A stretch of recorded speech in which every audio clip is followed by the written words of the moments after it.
안녕하세요. 7월 4일 월요일 마이드라에 오신 여러분들을 환영하고 축복합니다.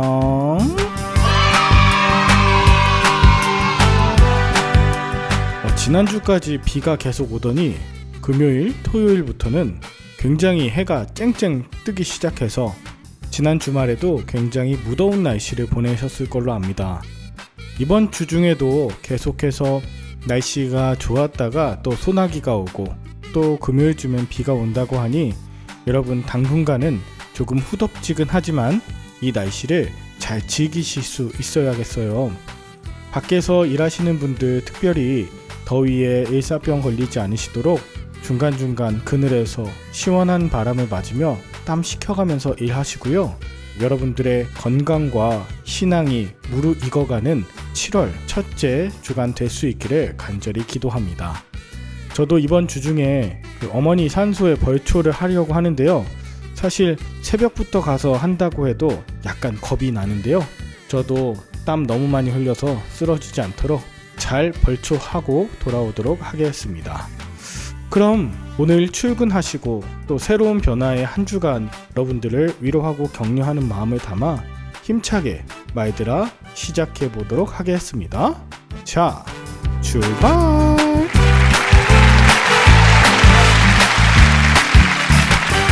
오늘은 민수기 33장입니다. 오늘 본문은 이스라엘이 애굽을 떠나 모압 평지에 이르는데 진쳤던 장소들에 대해 소개하는데요. 먼저 이스라엘이 대오를 갖춰 떠났다는 것을 통해 군사적 대응을 유지하며 행군한 것을 우리가 기억할 수 있습니다. 이스라엘이 가운데 언약궤를 두고 동서남북으로 각 세 지파씩 포진해서 행군했던 것을 여러분 기억하시죠? 이렇게 군사적 대응을 유지한다는 것은 여호와 하나님의 말씀의 인도를 받았다는 뜻을 갖고 있습니다. 그래서 본문 2절에는 이 여정이 하나님의 명령, 즉 말씀으로 시작되었다는 것을 밝히고 있는 것이죠. 한편 3절에 나온 애굽 모든 사람의 목전에서라는 표현은 이스라엘이 출애굽 당시 몰래 도망치듯 떠난 것이 아니라 하나님이 행하신 놀라운 일로 당당하게 출발했음을 알려줍니다. 하나님은 출애굽을 시키시면서 사람뿐만 아닌 그들이 섬기는 신들에게도 벌을 주셨습니다. 진짜가 오면 가짜는 가짜의 힘이 들통나게 되는 것이죠. 참된 하나님의 권능 앞에 모든 우상들의 허탄함이 드러나게 되었습니다. 한편 본문을 계속 보다 보면 떠났다는 말과 진을 쳤다는 말이 계속 반복되는데 떠나다 이 단어 나사는 뽑아 들어올리다 라는 뜻을 가지고 있어요. 즉 이스라엘이 천막의 말뚝을 뽑았다, 이게 떠났다는 뜻이고 이것을 통해 이스라엘이 끊임없이 천막을 치고 또 천막을 뽑는 이러한 광야 생활을 반복했음을 알 수 있습니다.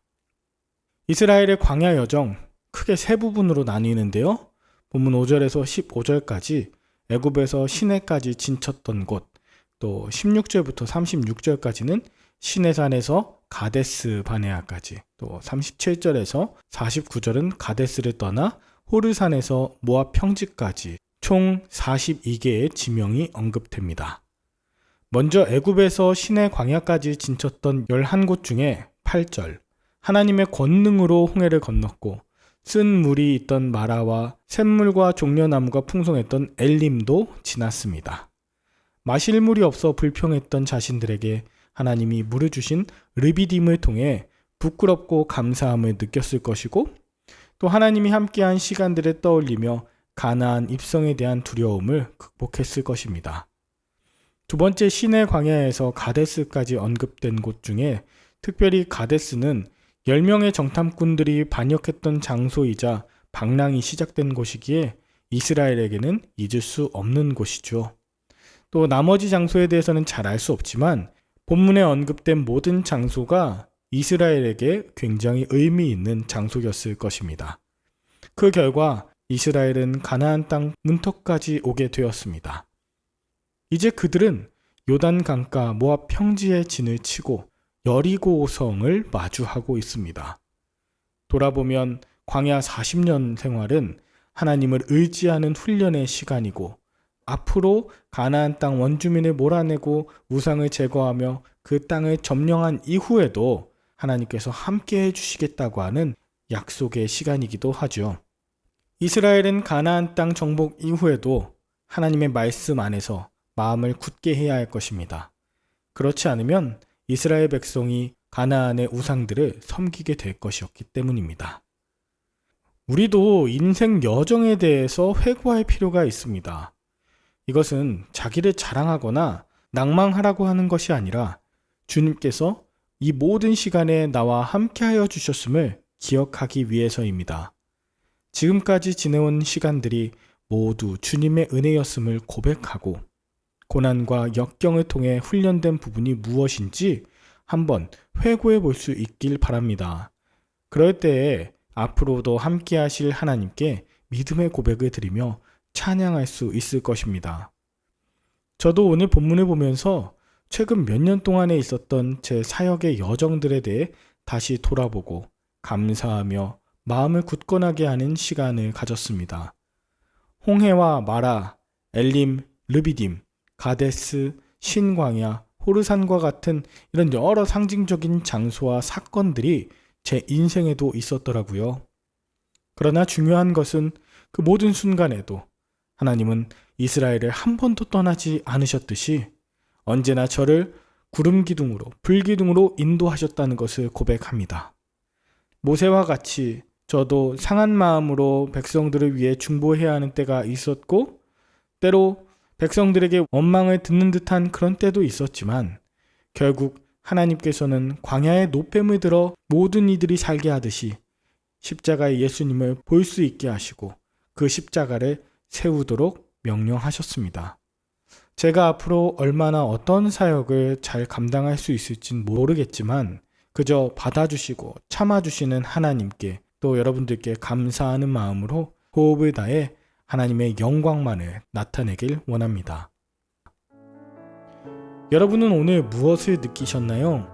여러분의 인생 여정 가운데 기억에 남는 장소와 사건들, 가장 마음이 아팠던 사건, 또 가장 기뻤던 사건, 내 힘이 아닌 하나님의 전적인 인도하심에 의한 전쟁, 또 하나님이 허락하지 않으셨던 일들까지 하나하나 회고해 보시면 그 모든 것이 주님의 은혜였음을 고백할 수 있을 것입니다. 아울러 현재 몸이 연약하신 분, 신앙에 연약함이 왔다고 느껴지시는 분들은 여러분들께서 그간 뿌려오신 신앙의 씨앗들을 통해 여호수아와 같은 다음 세대가 양육되었음을 기억하시며 앞으로 모세처럼 중보하시고 또 위임하며 응원하시는 일들을 감당해달라고 꼭 부탁드리고 싶어요. 그들이 앞으로 경험할 새로운 시대에 주류 문화에 동화되지 않고 오히려 하나님 말씀 따르며 세상 우상이 아닌 하나님만 섬기도록 말이죠. 마지막이 다가올수록 더 멋져지실 저와 여러분을 기대하며 함께 기도할까요? 하나님 아버지, 모든 순간, 모든 시간 하나님의 인도하심으로 지금의 제가 있습니다. 실수하고 쓰러져 연약하고 또 회개하지 않고 있다가 눈물로 돌이켰던 일, 그럼에도 불구하고 하나님께서 나를 포기하지 않고 온전히 빚어주셨던 그 은혜만을 기억하게 됩니다. 앞으로 남은 우리의 생명도 하나님 나라 백성으로 살아 숨쉬게 하시고 거룩한 성도로 끝까지 살아내게 하여 주시옵소서. 예수님의 이름으로 기도합니다. 아멘. 그럼 오늘도 좋은 하루 되시길 바라며 저는 내일 다시 찾아뵙도록 하겠습니다. 샬롬.